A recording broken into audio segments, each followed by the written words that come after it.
Welcome to Real Estate with Katie Severance. If you're thinking of making a home renovation or upgrade, you're probably wondering, is it worth the money or is it wasted money? And other than how's the market, I would say this is the question that keeps my phone ringing year round. So in this video, I'm going to tell you exactly which ones make your money back and which ones don't. So welcome to my YouTube channel. I'm Katie Severance. I've been practicing real estate for 25 years.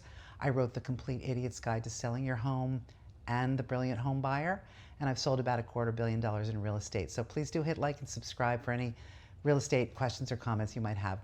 Okay, so let's talk first. When you talk about making your money back, we're talking about ROI. A lot of you know what ROI is. It's return on investment. So let's just say you want to do a project on your house that costs $10,000, and the ROI is known to be 75%. You get back $7,500. That other $2,500 is known as the unrecovered or sunk cost.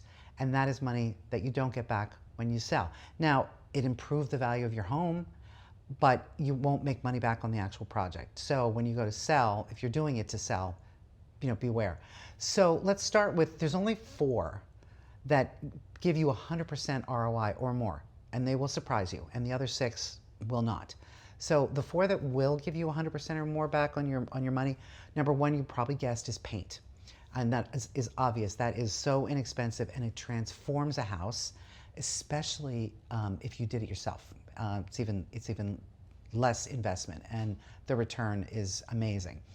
The next one would surprise you. It's a new front door, believe it or not. So buyers, it's a known statistic that buyers make a decision about whether they like your house or not pretty much within 8 seconds. And the front door is a big one. Think about what it says when they come up to the door and it's old and the paint's chipped, or it's ugly. It's very, very hard to overcome a first impression. So that makes a big difference. So you do get 100% of your money back there. The third one is also the garage door, provided it improves curb appeal. And the fourth one is landscaping. We all know curb appeal is important. Landscaping is gigantic. Some buyers make a decision in the car before they even get out of the car. They're like, oh, this is beautiful, or oh God, this is not going to be good.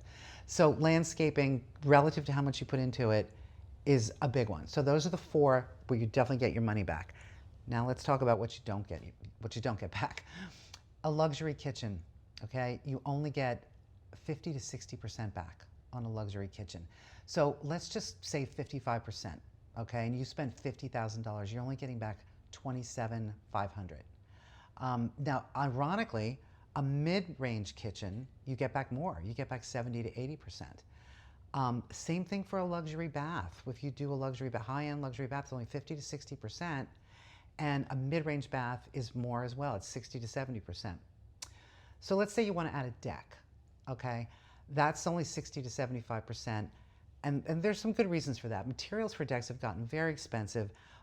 But also, decks are not a bonus for a lot of buyers. They are going down in popularity in favor of patios, but also because the materials to build a deck have gone up. They're much more expensive.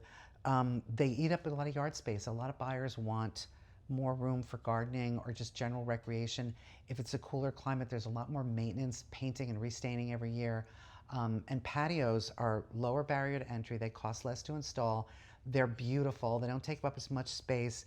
They can have beautiful transitions from the inside to the outside. So decks, not so much. Now let's talk about putting on a new roof, or replacing the HVAC, your heating and air conditioning system. Only 60 to 75% as well. So look, if your roof is leaking or broken, or your HVAC system is broken, you have to replace it. You have no choice. But if it's not broken, and you're getting ready to sell, I would not replace them. And that's because you might think, well, it's a premium. They should pay a premium. Look what I did. I brought up the quality of the infrastructure. Buyers will pay a premium for certain things. They like to pay a premium for extra bedrooms. They like to pay a premium for more square footage. But they expect the roof to work, and they expect the HVAC system to work. So if you're doing it to sell, I wouldn't do it. Okay, next is the swimming pool. Only 50 to 60%, if that, okay? For one thing, pools are very expensive now to install. But there's a lot of cons for buyers. One, for a lot of them, find it to be a liability, especially if they have little kids. Their insurance costs go up.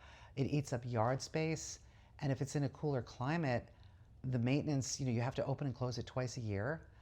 So that I personally think that fewer than half the buyer pool want a pool. The buyer pool. Anyway, so that's pools. Next, sunroom addition or office remodel. These are low, only 45 to 55% return on those. So if you're doing it for yourself, great. If you're doing it to sell, not so much. So to summarize, low-cost projects like paint or anything that improves curb appeal have a huge impact and give you the biggest bang for your buck. And the high-cost improvements improve the value of your home, but you lose money on the actual project. So if you like this, check out my video on the top 10 design trends that are over. That's an interesting one.